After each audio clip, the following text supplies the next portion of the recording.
enjoyed the festivities this morning, I'd like to just give a big shout out to our entertainment and our special events partners for a job well done. So thank you all for that.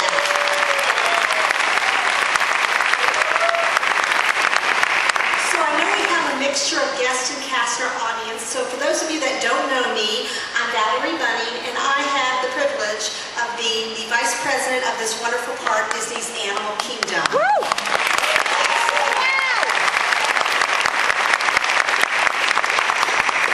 And a little bit of my past history, I had the privilege of being on the opening team here in 1998. I actually came about 18 months earlier and helped Walt Disney Imagineering and the operations team help with all the operational requirements in the building of the park.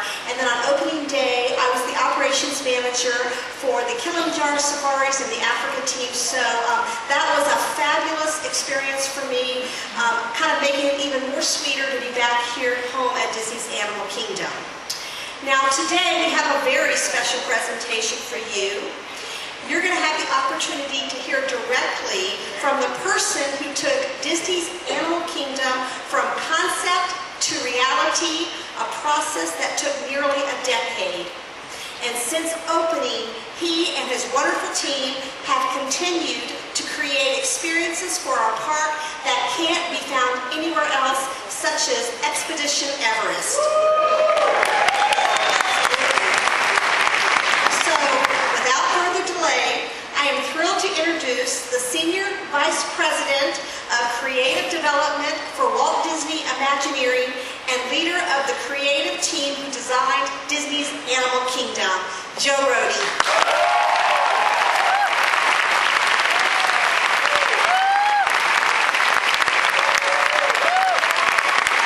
Thanks, Val. So I know since we're all kind of insiders, you know, we're all cast members and we kind of, you know the ropes of Disney's Animal Kingdom. Rather than doing a very, very formal presentation, I was going to try and just talk about some of the ideas that went into making the park. I know some of you were probably here when the park opened, but I imagine there's quite a few of you that have come to Animal Kingdom since it opened. So some of this might be old information to some of you, some of it will be new information to others of you. I'm just trying to talk about some of how we went about the process of conceptualizing the park and what we try to have it mean.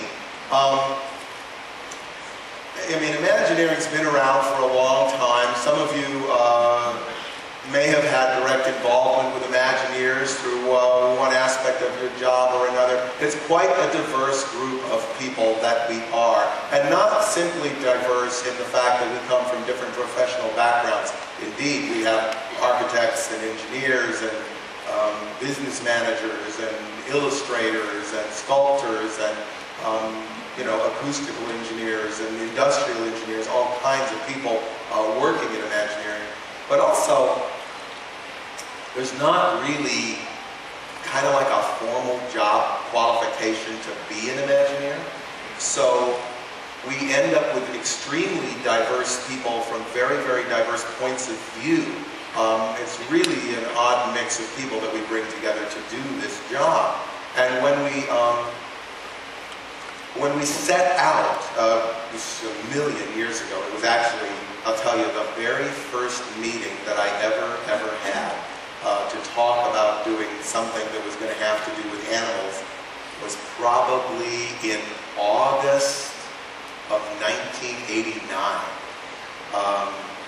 And Eisner had this idea, we want to do something about animals, and I went into this meeting with him, a meeting which lasted about 5 minutes, in which he's like, people like animals, people like Disney. If Disney did something with animals, people would like that.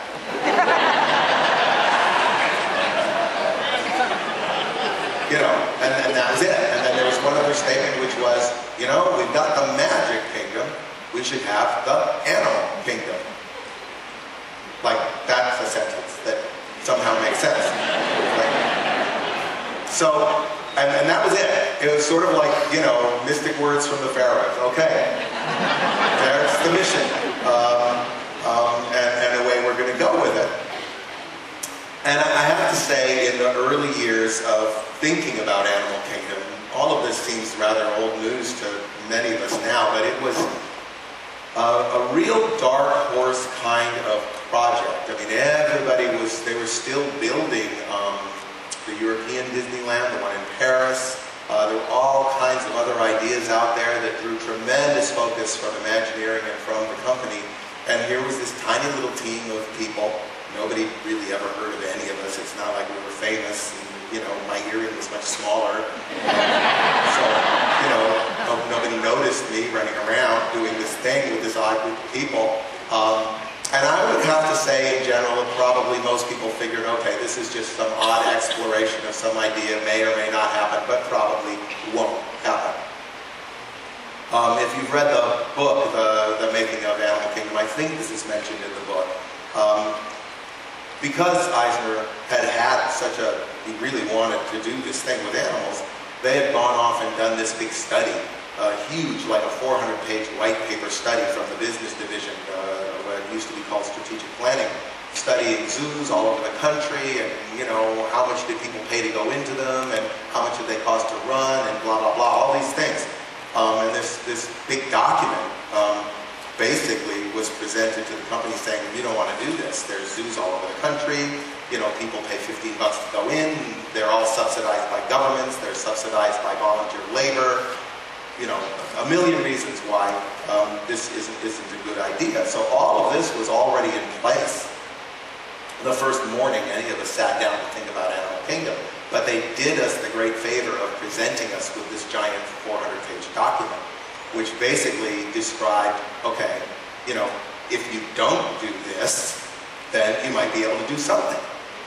So we set about really from the very beginning to make sure that what we were describing, what we were talking about doing would sort of veer off sideways from everything that was described in this gigantic document that they so obligingly gave us to read.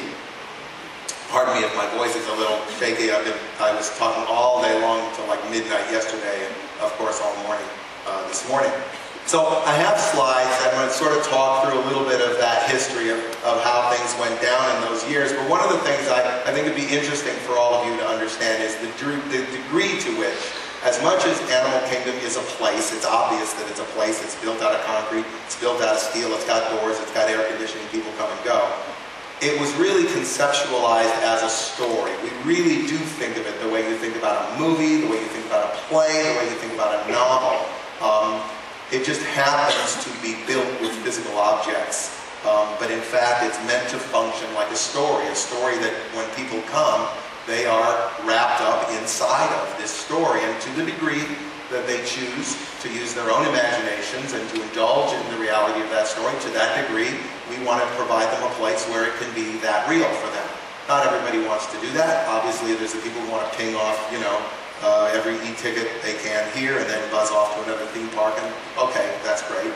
I don't actually believe that's the way to reap the value of what has gone into Animal Kingdom. I really think the best way to get the value out of Animal Kingdom is to really, really slow down and pay attention and sort of read it the way you would read a really, really complicated, rich kind of novel.